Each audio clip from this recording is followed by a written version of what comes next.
할렐루야. 같이 해볼까요? 상처를 안고 다시 시작하라. 교회 안에 보이지 않는 상처가 많이 있습니다. 우리 어떤 농부가 물을 길어서 나르는 두 개의 항아리를 이렇게 가지고 있었습니다. 근데 한 항아리는 아주 좋은 항아리예요. 그래서 새 항아리였고, 다른 항아리는 금이가 있어요. 금이가 있어요. 그래서 금이 간 항아리는 이게 물을 담아가지고 옮기는데 자꾸 새는 거예요. 다 질질 새면서 물을 옮기고, 새 항아리는 하나도 새지 않고 물을 다 옮깁니다. 그래서 이 금이 간 항아리가 자기 자신에게 스스로 얘기를 하는 거예요. 나는 어떻게 움직일 때마다 물을 새 흘리냐. 그래서 나는 쓸모없는 존재야. 한 번도 제대로 물을 흘리지 않고 날려본 적이 나는 없어. 그러면서 자책을 했어요. 이때 농부가 말을 했습니다. 금간 항아리야, 너 물을 옮길 때마다 지나왔던 네 뒷자리를 지나온 길을 한번 이렇게 봐라, 뒤돌아봐라 그랬어요. 그래서 금간 항아리가 이렇게 자기가 왔다 갔다 하던 그 뒷좌석을 뒤를 이렇게 봤어요. 봤더니 그 길에 꽃이 피는 거예요. 꽃이 피었어요. 알고 봤더니 이 농부가 일부러 금간 항아리를 이렇게 길가 쪽에 둬가지고 이렇게 물을 흘리면 거기서 물이 이제 떨어진 데서 흙에서 꽃이 나오도록 이렇게 꽃을 피우게 했던 거예요. 그래서 금간 항아리가 거기서 위로를 얻고 힘을 얻었다. 나도 쓸모가 있구나. 우리가 종종 신앙생활을 하면서 또 인생을 살아가면서 이렇게 생각할 때가 있죠. 나는 상처가 있어. 그럼 우리가 좀 고차원적으로 얘기하면 나는 트라우마가 있어. 자기는 아닌 것 같은데 그 트라우마가 있어. 나는 부족한 것이 많아. 나는 쓸모가 없어. 나는 가진 것이 없어. 나는 배운 것이 없어. 나는 힘이 없어. 나는 늙었어. 나는 성격적으로 소극적이라. 그렇게 내세울 것이 하나도 없어. 여러 가지 제가 그렇게 생각을 자기 자신에 대해서 생각을 하는 사람들이 있어요. 그런데 우리가 성경을 이렇게 보면은요, 하나님은요, 상처난 인생을 통해서, 쓸모없는 인생을 통해서, 정말 별 볼 일 없는 인생을 통해서 하나님은 일하십니다. 할렐루야. 가만히 지금 여러분 신앙생활 어느 정도 하셨으니까 한번 쫙 한번 이렇게 생각을 해보세요. 상처난 인생, 쓸모없는 인생을 통해서 그 지나온 날을 뒤로 보면 거기에 열매가, 꽃이 피어 있는 거예요. 엄청 많죠. 요셉 보세요. 얼마나 상처를 많이 입었어요. 다윗 보세요. 얼마나 상처를 많이 입은 사람이에요. 그렇죠? 요나 보세요. 얼마나 상처가 있는 사람이에요. 삼손도 마찬가지고요. 모세도 마찬가지고요. 호세아도 마찬가지고. 이렇게 하면 이런 신앙생활 하신 분들은 팍팍팍 연결이 되는데 하나하나 다 설명할 수가 없어.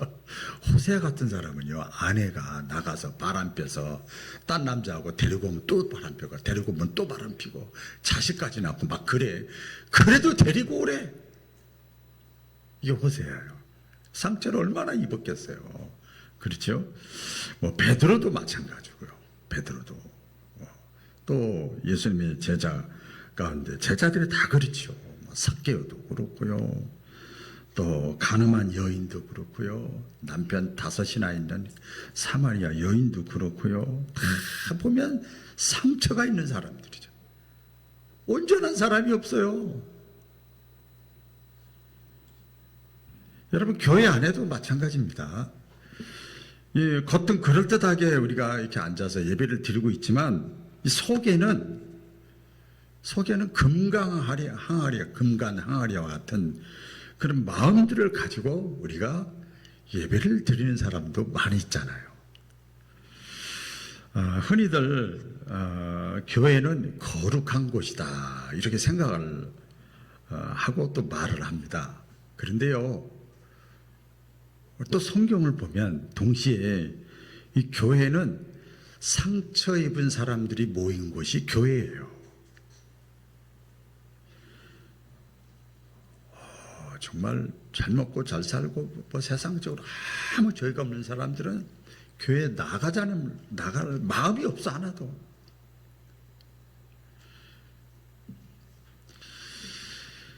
상처 입은 사람들이 많아.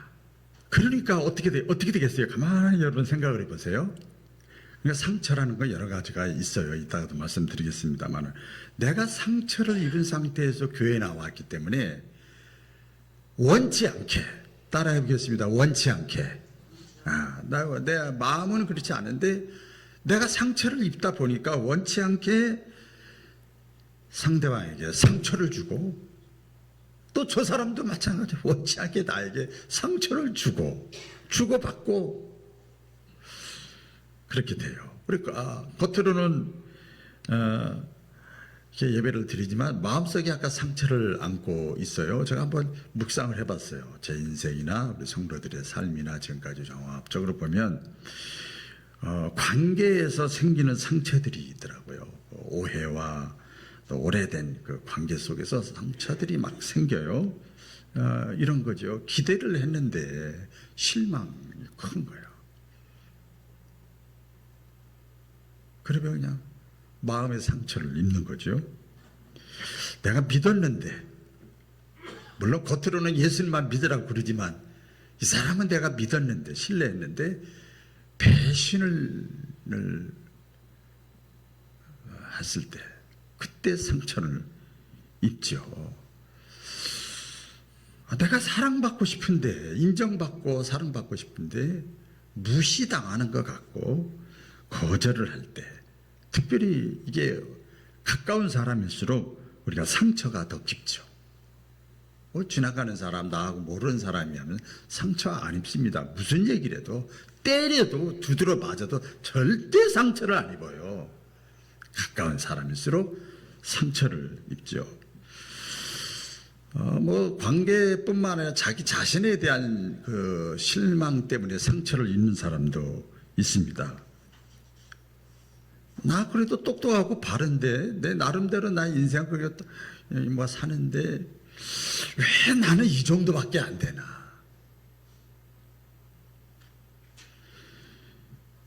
그리고 자기 나름대로 이렇게 목표를 이렇게 다 세우잖아요. 목표가 많잖아요. 목표만 세웠지 아무것도 이루는 것이 없어. 이럴 때 자기 자신에 대해서 상처를 받습니다.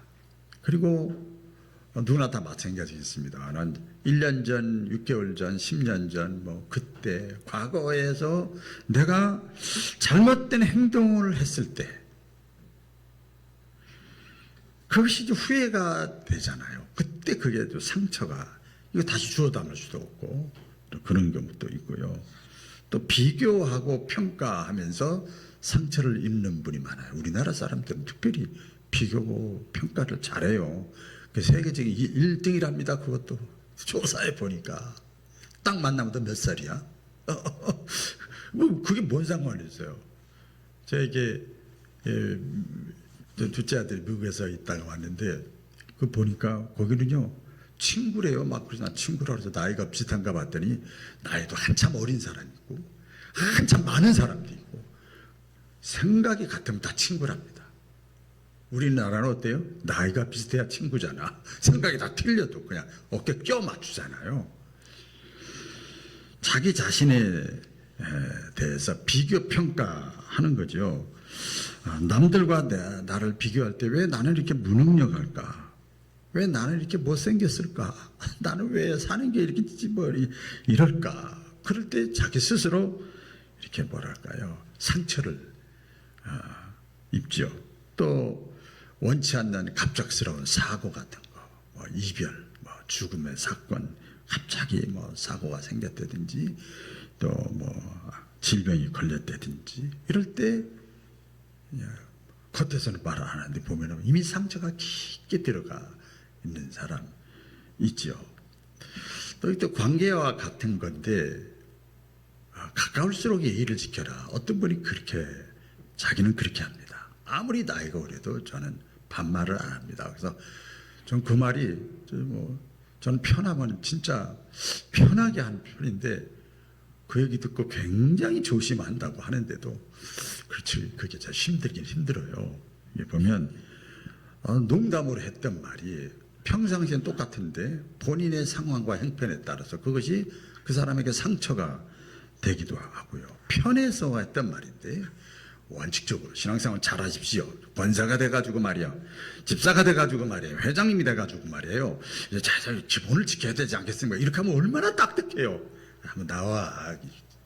왜 그래? 그러면 그게 또 그 사람이 잘하는 사람 모르는데 그렇지 않으면 그게 또 상처가 될 수도 있고 그렇죠. 또 우리가 이제 교회에서 신앙생활할 때 내 나름대로 열심히 하고 헌신을 했는데 알아주질 않아. 가끔 이렇게 우리 교회에서도 열심히 일하시는 분들이 있으면 참 고맙더라고요. 정말 고맙더라고요. 그래서 그러면 이게 나 혼자 하면 이게 아깝더라고요. 그래서 몇몇 분들한테 꼭 제가 꼭 그분들한테 좀 이렇게 좀 하십시오. 이렇게 얘기도 부탁도 하고 하는데 헌신을 했는데 아무도 안 알아줘. 상처가 되는 거죠. 이게 어떤 신앙적인 거지만 코로나 시대를 지나면서 우리가 어떤 신앙의 리듬이 무너져 버렸어요. 옛날에는요, 주일 빠지면 큰일 나는 줄 알고 공예배에 빠지는 걸 상상도 못하고, 우리게 제일 처음에 2006년도에 개척할 때만 해도요, 주일 낮예배, 오후예배, 수요예배, 새벽 때 별 차이가 없었어요. 인원수가 별 차이가 없었다니까 비슷했어요. 이 코로나 이후에 어떤 삶의 리듬, 신앙의 리듬이 깨지면서 보이지 않게 누가 뭐를 안 해도 내적인 자기 혼자 상처를 입고 있는 거예요. 저 그것도 상처같이 보이더라고요.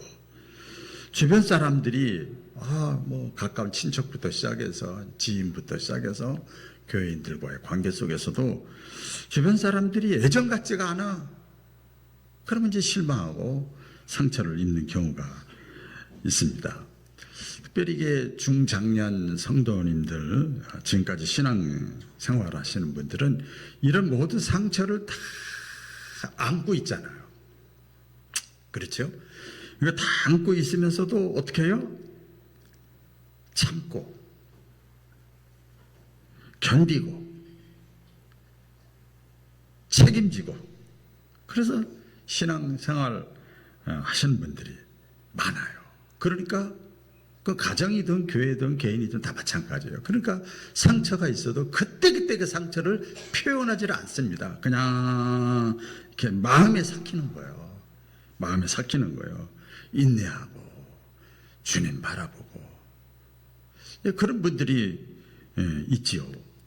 오늘 본문 말씀에도 보면 오늘 제자들도 똑같은 상황입니다.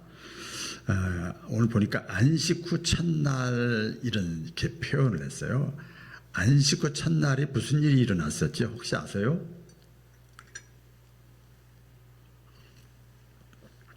안식 후 첫날은 예수님이 부활하신 날이에요. 부활하신 날, 오늘날로 일요일, 주일날입니다. 그래서 그 주일날 됐을 때 벌써 여기저기서 예수님을 만났던 여러 사람들 얘기를 예수님의 제자들이 예수님 부활했어. 예수님 살아계실 때 말씀하셨잖아. 3일 만에 부활하신다고. 내가 봤어. 그러면서 막 부활의 소식을 여기저기 얘기를 하는데 이 예수님의 제자들은요, 여전히 마음의 문이 닫혀 있으니까 그 두렵고 낙심되고 실망하고, 내가 지금까지 3년 동안 죽으라고 예수님 따라다녔는데 예수님이 죽었다니, 이게 뭐예요? 여기 오늘날로 말하면 이런 것 같아요.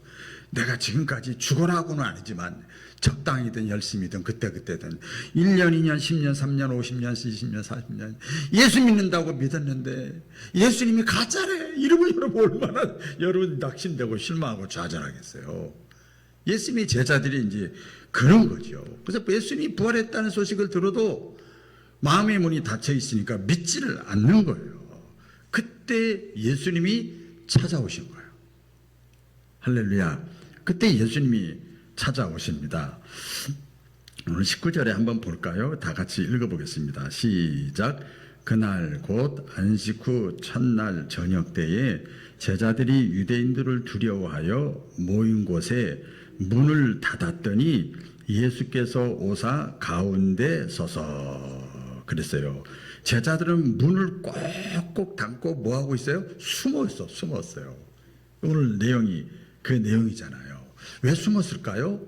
이 배경을 보면요, 당시 그 유대인들이라고 그랬는데 유대 권력자들이에요. 이 권력자들이 예수님을 죽였잖아요. 그래, 예수님을 죽였으니까 제자들이 어때요? 자기들도 죽을 것 같은 거예요. 그렇죠? 완전히 이제 몰살시키는 거라고 생각하고 죽음에 대한 두려움과 공포가 있었습니다. 그래서 무서워서 문을 꼭꼭 닫고 숨고 있는 거예요. 어떤 면에서 보면 예수님의 제자들은 예수님에 대한 실망감이 컸을 거예요. 그렇게 큰 소리 치더니, 병든 자도 고치더니, 그렇게 하나님 나라의 말씀을 당당하게 외치더니 죽었어? 낙심이 컸을 거예요. 자기들도 죽을 것 같고. 또 한편으로는 깊게 제가 또 이제 말씀을 이렇게 묵상을 해봤어요. 했더니 제자들이 그래도 만큼이라도 신앙 양심이 있다면, 예수님이 그동안 3년 동안 제자 훈련 받은 사람들이잖아요. 아이고, 그렇게 예수님이 살아계실 때도 더 십자가에 못 박혀 돌아가시기 전에, 잡히기 전에 그렇게 직접으로 간접으로 그렇게 너희가 나를 다 버리고 도망가겠다고 그렇게 알려줬는데도, 그렇지요? 자기들이 도망쳤잖아요. 배신했잖아요. 이 내적인 죄책감도 있을 거예요. 두려움과 공포 속에서도. 여러분 그 창세기에 보면 아담과 하와가 예수님과 그렇게, 하나님과 그렇게 좋은 시간을 가지다가 하나님의 말씀에 불순종하고 선악과 따먹고 나서는 어떻게 했어요? 하나님이 갑자기 거북하고 부담되는 거예요. 그래서 나무 뒤에 숨었다고 그랬잖아요. 꽁꽁 문 닫고 숨어 있는 것처럼 그랬어요. 어떤 면에서 보면 이 제자들이 닫은 문은 단순한 나무 문이 아니라 이렇게 표현해요. 두려움의 문, 실망의 문, 낙심의 문, 상처의 문, 자기 방어의 문. 우리 그런 거 다 있잖아요. 그렇죠? 그 문을 꼭 닫고 있는 거예요. 근데 성경은 오늘 말씀이 뭐라고 그래요?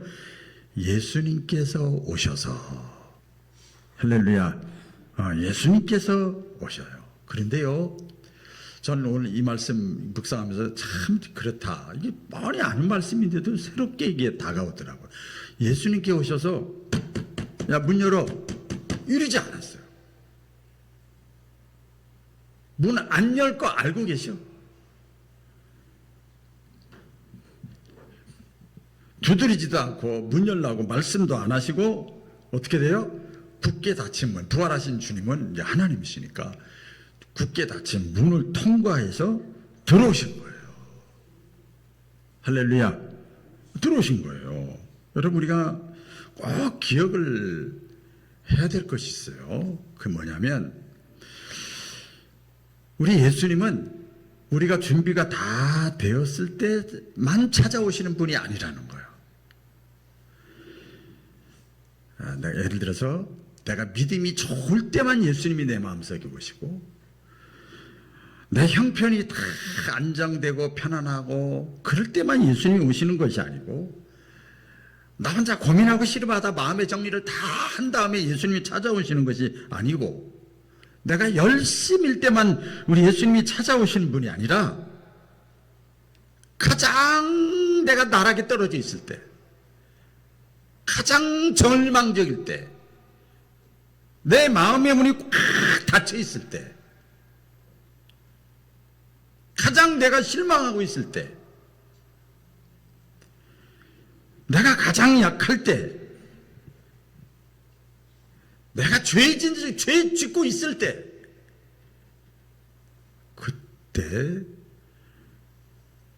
그때도 주님이 찾아오셔요. 할렐루야. 그때 주님이 찾아오세요. 여러분, 바울 있잖아요. 우리 교회 바울 교회잖아요. 바울 원래 이름이 사울이었잖아요. 사울이요, 바울 되기 전에 예수 믿는 사람을 핍박하고 잡아 죽이는데 앞장섰던 사람이에요. 그래서 예수 믿는 사람을 또 잡아 죽이려고 집을 출발해가지고 막 다메섹이라고 하는 길을 막 가는 거예요. 예수 믿는 사람 잡아 죽이는 핍박자요. 그때 부활하신 예수님이 이 사울에게 나타나신 거예요. 찾아오신 거예요.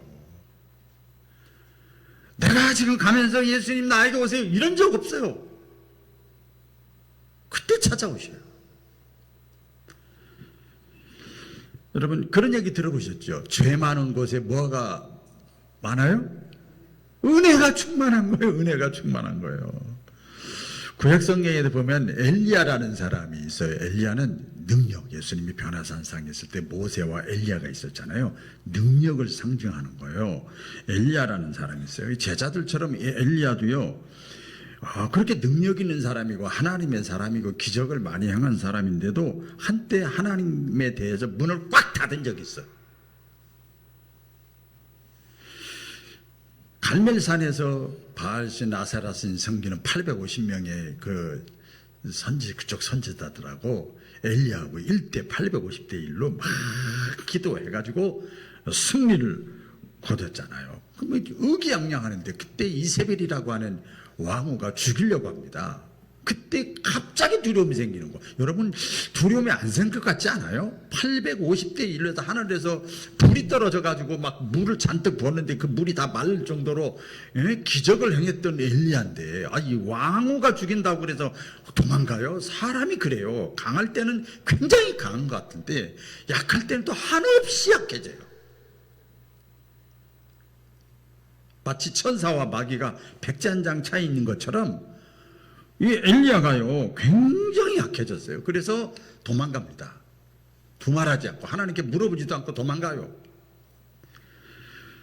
그리고 로뎀나무 아래에 앉아서 한숨을 푹푹 쉬면서 이렇게 기도하는 푸념적인 기도를 합니다. 하나님, 나 이만큼 써먹었으니까 됐잖아. 그걸 넉넉하오니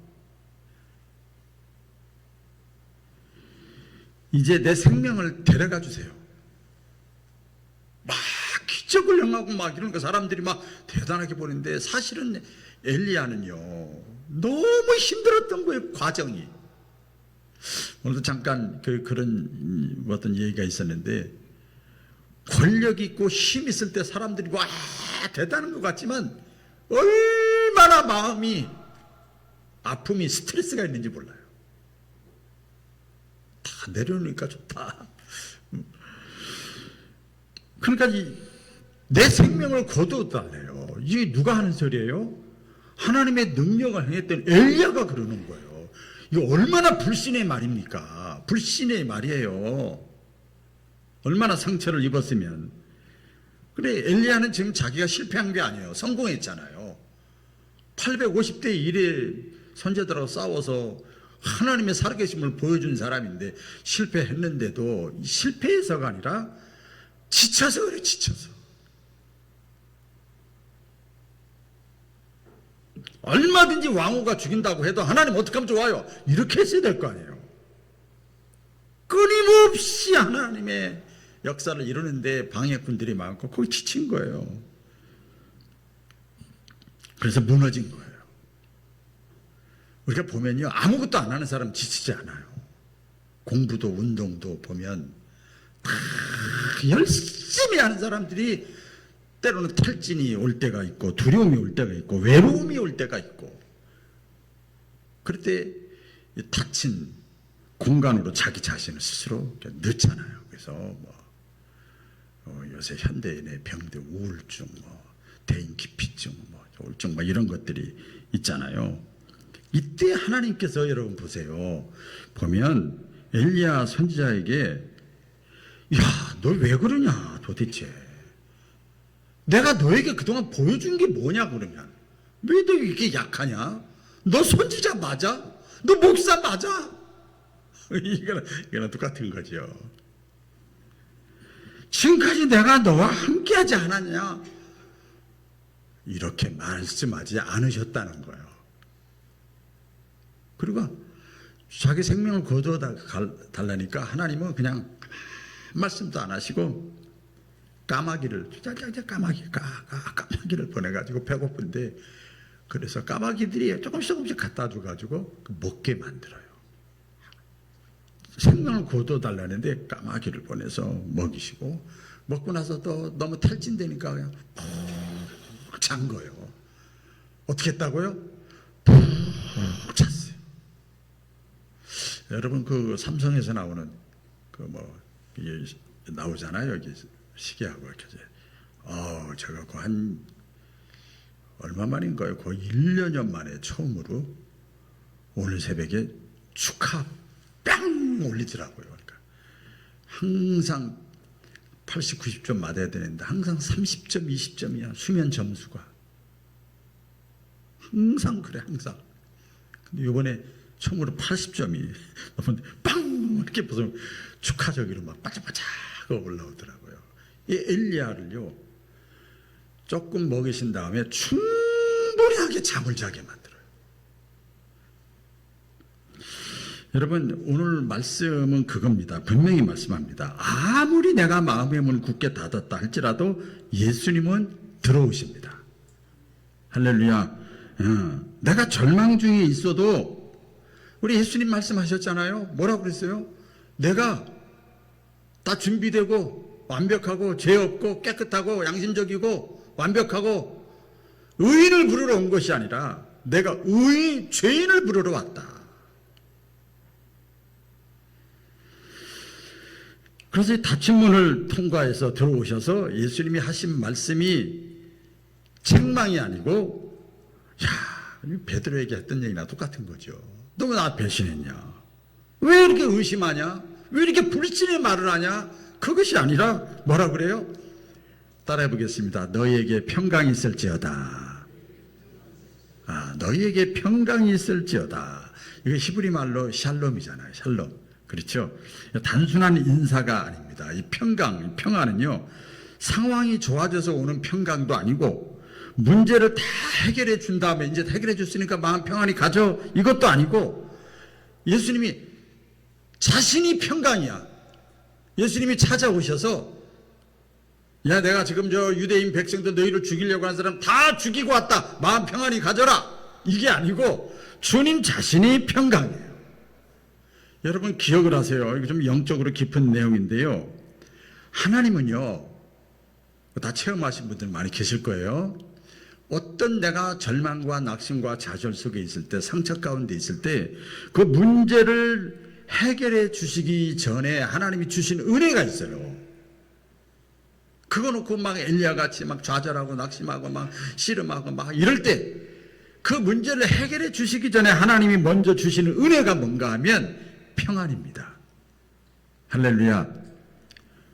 나도 몰라. 그냥 내 마음속에 있는 깊은 이 평안을 뺏어갈 자 누구랴? 안심일세. 그 찬양도 있잖아요. 마음의 평안이 오고요. 그 다음에 여유가 생기고요. 그 다음에요, 기쁨이 생기는 거예요. 여러분, 이게 응답의 시그널이에요. 신호예요. 내가 너 문제 해결해 주겠다. 이런 하나님의 쌓이는 것을 믿으시기를 바랍니다. 예수님이 이 제자들에게 오셔서 십자가에서 받은 상처를 그대로 가지고 와요. 그리고 손과 옆구리를 보여주십니다. 예수님께서 상처 없는 모습으로 완벽한 부활체로 오신 것이 아니라 그대로 그것을 다 보여주세요. 상처 입은 거, 내가 고난받은 거, 수치를 당한 거, 모욕을 당한 거, 이것을 그대로 가지고 있는 상태에서 제자들에게 예수님이 평안을 말씀하시는 거예요. 여러분, 우리의 삶도 마찬가지인 것 같아요. 또 사실이 그렇습니다. 우리 인생의 문제를 다 해결해주고 나서 평안이 찾아오는 게 아니고, 상처가 여전히 있고 문제도 여전히 있고 아픔도 여전히 있는데 주님 안에서 갑자기 내가 모르는, 내가 아니요 아니요 해도 계속 평안이 찾아오는 거예요. 예, 그랬잖아요. 야, 내가 너희에게 주는 평안은 그래서 세상이 주는 평안과는 다르니라. 할렐루야. 예. 이거 체험한 사람만 아는 거예요. 영적인 신비 체험이잖아요. 이것이 바로 부활의 평강이요. 따라해보겠습니다. 부활의 평강. 이게 무슨 말인가 하면, 부활하신 주님이 주신, 이미 부활하신 분은 하나님이시잖아요. 하나님이시잖아요. 그래서 모든 문제를 해결해 줄 수 있잖아요. 그 높으신 분이 나에게 평안하라는데, 대통령이 괜찮아, 마음 편안히 가져, 이제부터. 그건 됐잖아. 문제 해결도 안 해주는데 마음 평안히 가져. 그럼 기쁘잖아요. 안심이 되잖아요. 두 번이나 예수님이 말씀을 하십니다. 여러분, 내가 어떤 마음의 상처가 있어도 부활의 주님은 저와 여러분을 사랑하시는 분이에요. 믿으시면 아멘.